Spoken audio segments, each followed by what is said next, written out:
I'm Natasha Kirchuk, and thanks for joining us from our studios in Israel. Coming up in today's newscast, fearing an attack, the I.D.F. brings the Iron Dome system to central Israel. Poland celebrates its 99th birthday by rallying against Polish Jews. And whether you've read it or not, get ready to see the Diary of Anne Frank in an incredible new light. Stay tuned for the latest news in Israel.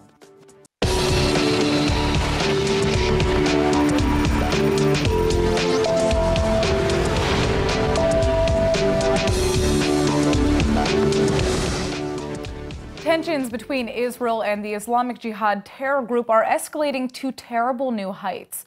Apparently, the threat of violence is very real because the Israeli army has just deployed its Iron Dome defense system over central Israel.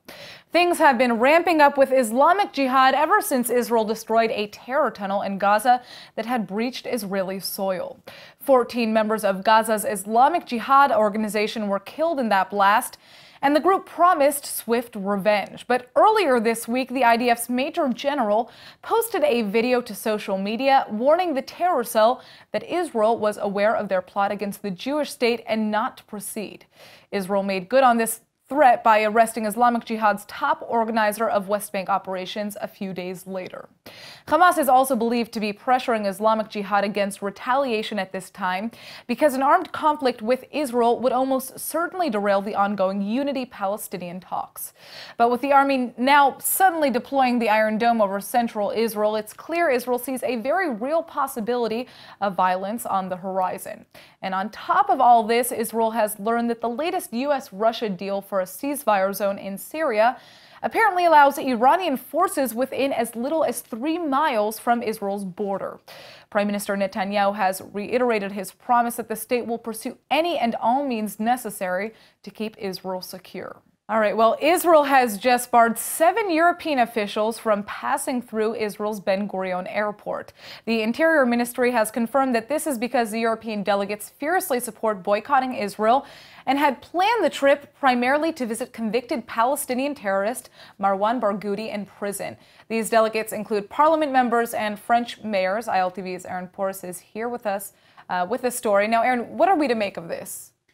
Well, I think that what we can infer from these latest actions is that Israel is, first of all, taking very seriously the ban against BDS supporters, and second of all, strictly enforcing it, far more strictly than I think we could have anticipated, considering that these latest people who were barred entry are not just random activists, but actually elected officials. Now, public official or not, though, is it that harmful for Israel if a few foreigners meet with a jailed terrorist? I mean, what are the implications of that happening? I think, first off, yeah, it kind of is, because it sends a very clear message back to the constituents who voted for these officials.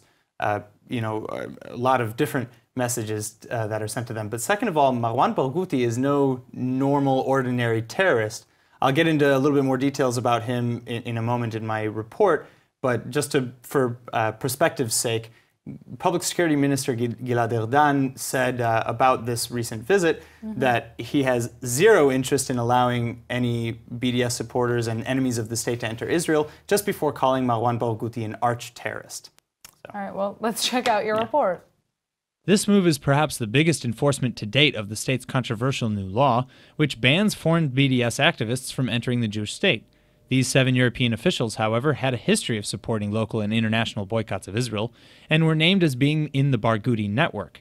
This refers to jailed Palestinian terrorist Marwan Barghouti, who is currently serving 5 back-to-back life sentences for essentially leading the second intifada of bloody terror attacks against Israeli citizens. But the state believes that these Europeans were coming for a friendly visit with Barghouti, whose popularity among Palestinians has skyrocketed since his imprisonment.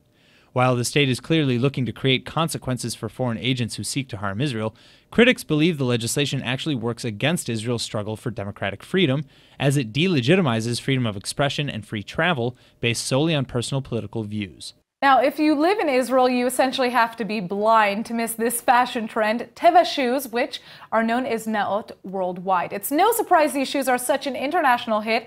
After all, their motto is "You're beautiful when you're comfortable." And joining us in the studio is Steve Lax, the owner and chairman of Naot Worldwide, to tell us more about this incredible brand. Thanks, Natasha, for having me. Thank you so much for joining us. It's very exciting to have you here because I see your shoes everywhere, in every type of event here in Israel.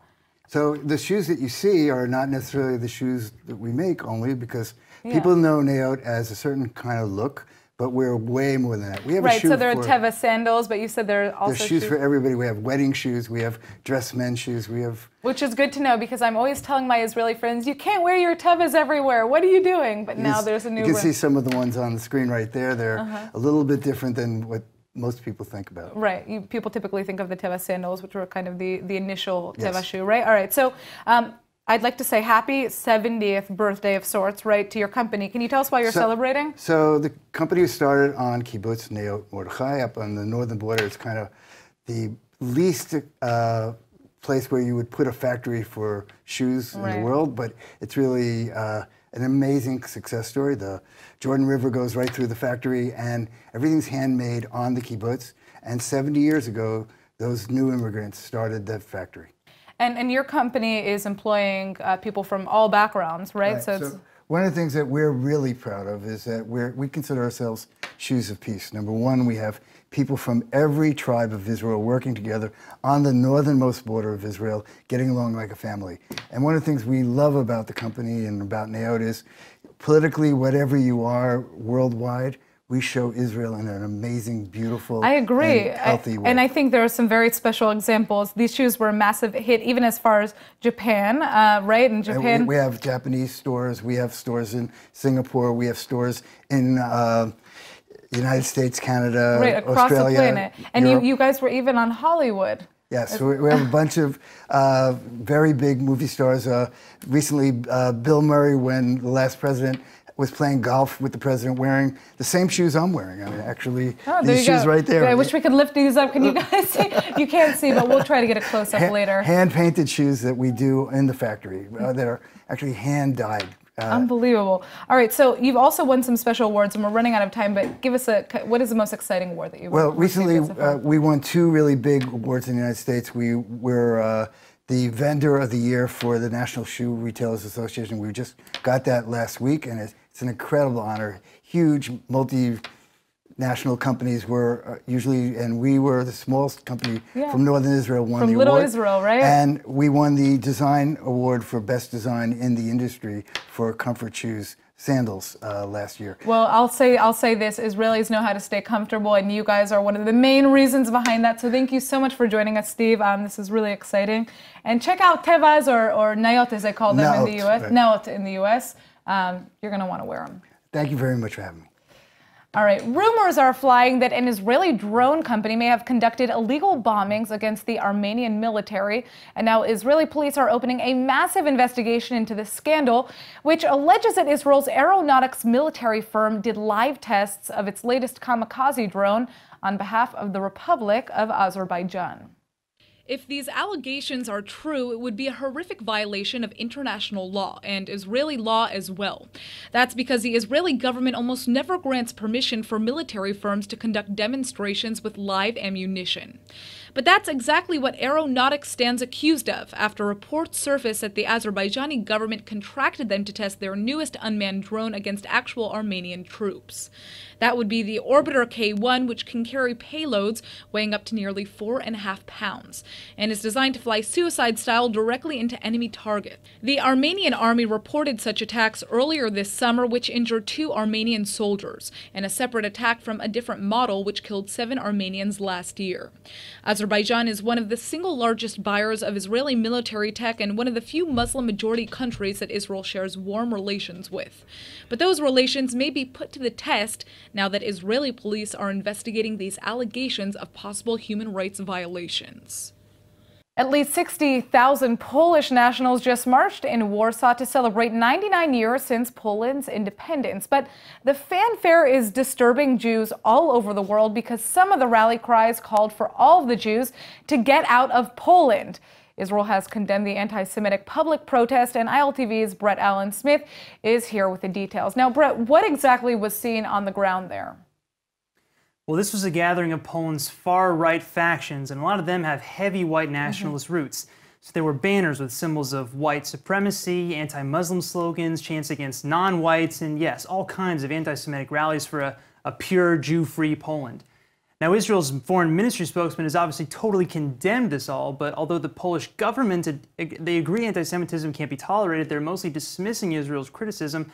Poland's foreign ministry is actually celebrating the march, saying it united, quote, differing views around Polish freedom, and that these anti-Semitic chants were merely incidental to the march. And it's shocking. I saw this all over social media as well. I mean, people are really outraged, and we've seen the pictures and heard those chants, and certainly none of it seems incidental, as you said. But what makes this especially tough for Israelis, in your mind, to digest is that this is happening in Poland, of all places, a country that was hit maybe the hardest by the horrors of the Holocaust, no, right? I totally agree. I mean, what makes these rallies for a Jew-free Poland even more baffling is that there are actually less than 10,000 Jews left in Poland right now. 90% of Poland's Jews were exterminated in the Holocaust, and a huge percentage of the survivors fled to Israel to help build the country after World War II. So to see right-wing rallies like this, and even for the government to kind of defend them in a way, it says a lot about what's going on in Europe and the rest of the world right about now, as you'll see in the rest of my report. These are just some of the rally cries chanted by thousands of Polish nationalists in the streets of Warsaw. 60,000 have gathered to celebrate the country's 99th Independence Day, but the turnout has ignited fears of a growing anti-Semitic culture spreading throughout Europe.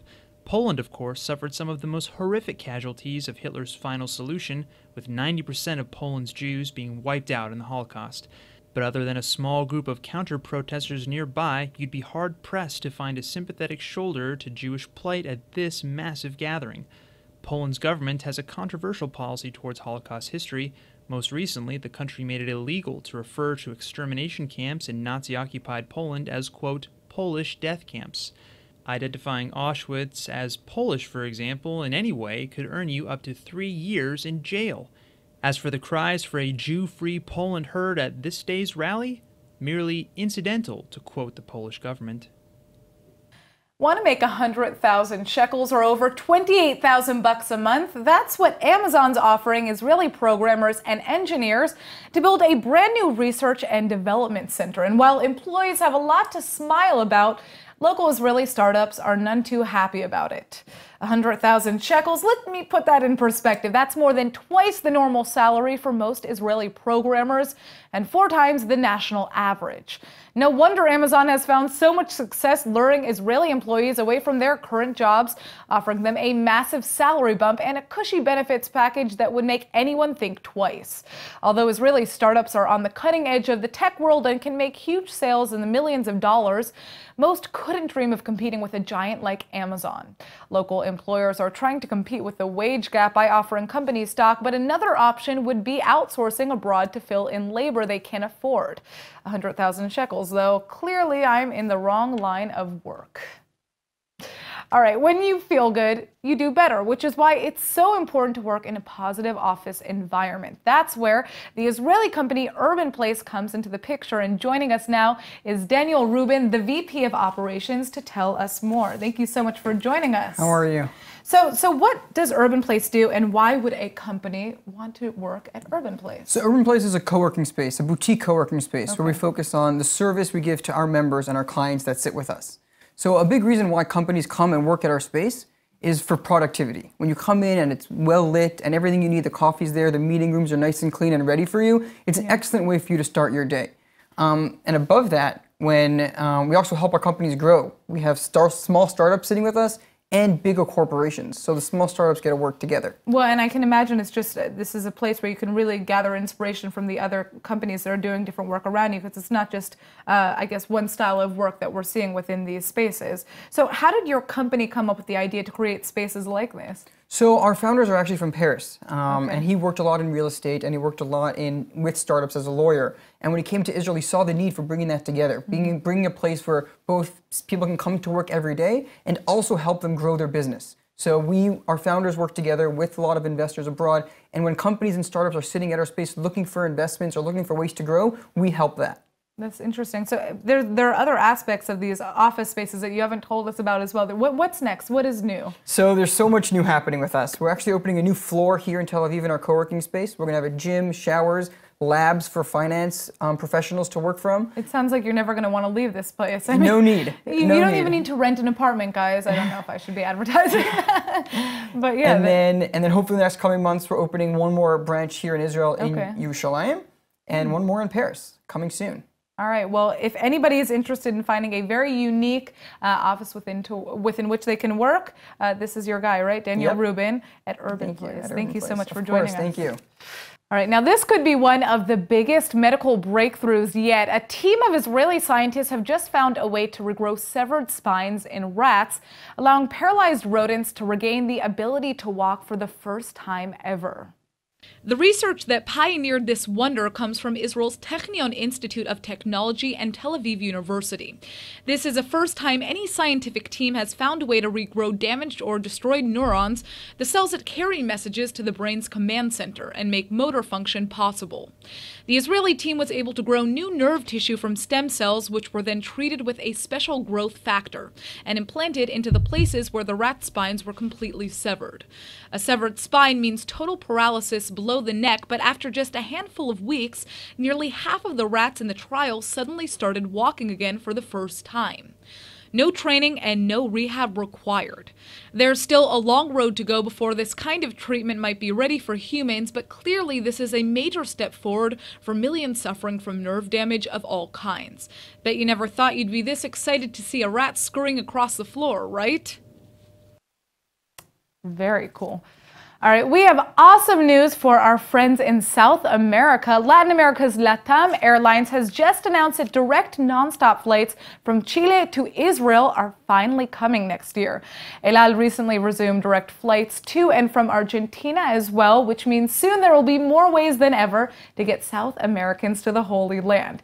And ILTV's correspondent on Latin America affairs, Joy Gavillon, has the details. Now, these are some great news, Natasha. I personally remember having to go through 2 or even 3 stops in order to get to Israel. Yeah, it's really long, so this will be a game changer for sure. But I want to say that in spite of the long flights and even longer layovers, last year even more than 86,000 tourists from South America arrived to Israel. Right, so they keep on coming, and they must love it here if they're willing to fly for that long. Yeah, I guess you're right. Well, hopefully these new flights will bring many more visitors from South America. And we're talking about much more convenient routes and schedules, like you'll see in my report. LATAM Airlines is the largest airline company in Latin America, and these new commercial flights to Israel couldn't be more welcome. 3 weekly flights are planned for 2018, which we hear will include direct flights from Santiago, Chile, as well as stopover flights in Sao Paulo. The airline is now in talks with Israel's foreign ministry to seal the deal, and hopefully we'll have a new batch of flights very shortly into next year. Israel's El Al airline actually just started direct flights from Argentina recently as well. Before that, the last time a commercial airplane flew direct from South America to Israel was 1960, when Mossad agents brought Nazi war criminal Adolf Eichmann out of Buenos Aires. Gandi Tel Aviv. These 3 words may sound new to you, but they're the talk of the town here in Israel. As we speak, this new entertainment and residential complex is being built in Tel Aviv, and it's the biggest of its kind. In fact, it's already transforming the city. And joining us with more details is Boaz Harel, the VP of Sales at Gandi Tel Aviv. Thank you so much for joining us. It's a pleasure. All right, so tell us about this complex. What does it offer? So this is actually the last neighborhood that is being built in the heart of Tel Aviv. For the last 7 years, we've been working on this tremendous place. And just 7 years ago, if you would come to this place, it was a fruit and vegetable market. Today, right, and this is very central in Tel Aviv. This is not far from the studio that we're in right now. This is very central from Tel Aviv. It's just 2 minutes away from Rothschild Boulevard. 5 minutes away walking distance from any train station. If you want to get to a Shalom train station to get a train to the north or to the south, you just walk. And so we have residential buildings. How many units? So we're building overall 2,500 units in this complex, and then we have the most amazing shopping center. Yeah, that's a big deal. That's the talk of the town here. All the girls are very happy about this. So we're just finished building, and we are now in a running period for the shopping center. For the last 4 months, we opened the shopping center. And there's some huge brands. We have Everything, Chanel, Dior, Factory 54, all the mass market, if we're talking about Zara, Massimo Dutti, Bershka. So for those of you who thought there wasn't good shopping here, this is your answer now, right? So why did Gandi Investments choose to begin building such a massive complex here? Because 7 years ago, like I told you, when we started this complex, we recognized that this is the new heart of Tel Aviv. So when is this all going to be done? Because, you know, we finished building our first stage of the project, which contains, like I told you, 35,000 square meters of shopping center, 15,000 meters of playground for kids and for people who want to chill and relax, which you don't have in the heart of Tel Aviv. You have elementary school, 10 kindergartens, country club, 7,500 square meters. So it's actually a city inside a city. If you want to live in Tel Aviv and experience a city and as well have a place for the family, this is the place. This is the only place in the heart of Tel Aviv where you can grow a family and have the experience of the beating heart of Tel Aviv. All right. Well, thank you so much for joining us, Boaz, and telling us about this. Thank you very much. All right. The Diary of Anne Frank is one of the most cherished, most heartbreaking pieces of Holocaust lore of all time. And now, for the first time ever, a new graphic novel version of the diary is being released just in time to commemorate the 70th anniversary of its original release. Though there are other graphic retellings of Anne Frank's story out there, this is the first of its kind to not only get approval from the Anne Frank Foundation, but also permission to reprint young Frank's actual words. Israeli filmmaker Ari Folman and illustrator David Polonsky, the team behind the groundbreaking Oscar-nominated animated documentary Waltz with Bashir, has spent years bringing Anne Frank's story to life in a whole new way. The duo conducted exhaustive research after getting the green light from the foundation a few years ago, unearthing new details to support Frank's heartbreaking story. One of the most emotional scenes for them to create was Anne's dream imagining herself as a grown woman, dreams that were tragically cut down all those years ago. But Anne Frank's legacy is still inspiring and educating us all even today. Folman and Polonsky's graphic novel serves as a foundation for an animated feature film version of Anne's diary, which is set to release in 2020. Well, there's no surprise here, but Israeli superstar Gal Gadot has just been named GQ's Woman of the Year. And of course, ILTV's Emmanuel Kadosh is here with the details. Yes, well, this is an absolute huge honor for Gal Gadot, to say the least. GQ rebranded the honor just for her to say Wonder Woman of the Year for the superhero herself. As I'm sure most people have heard by now, Gadot shot to international fame as the star of this year's blockbuster, Wonder Woman, which grossed in over $4,012 at the box office worldwide. Now, this is such a huge honor. I mean, the magazine has been naming Women of the Year for what seems like a lifetime now. And they're empowering women on the cover of a men's magazine. Yes, well, actually, it dates back to around 2003. GQ has been honoring women like Angelina Jolie, Mila Kunis, Scarlett Johansson, Gwen Stefani. I mean, the list is endless. These women have all worked so hard to make a name for themselves in this industry. As role models, Gal Gadot is just another powerful woman, recently taking a stand and threatening to not take part in the Wonder Woman sequel until producer Brett Ratner is removed from the project. Ratner has been accused of multiple sexual harassment claims, and Gadot feels that a movie that has such a female empowerment message shouldn't be associated with such horrendous acts. Well, I agree 100%. I don't think it's easy to take such a stand. It takes a lot of courage and strength to stand up for what you believe in. Right. And at the end of the day, she's showing young girls the power of their voice. So. Right.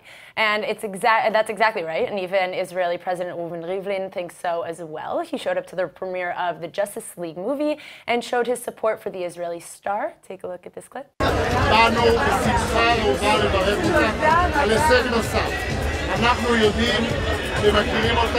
שהיא שחקנית גדולה מהספור לפני 8 שנים. אז כבר ידענו שתהיה גדולה.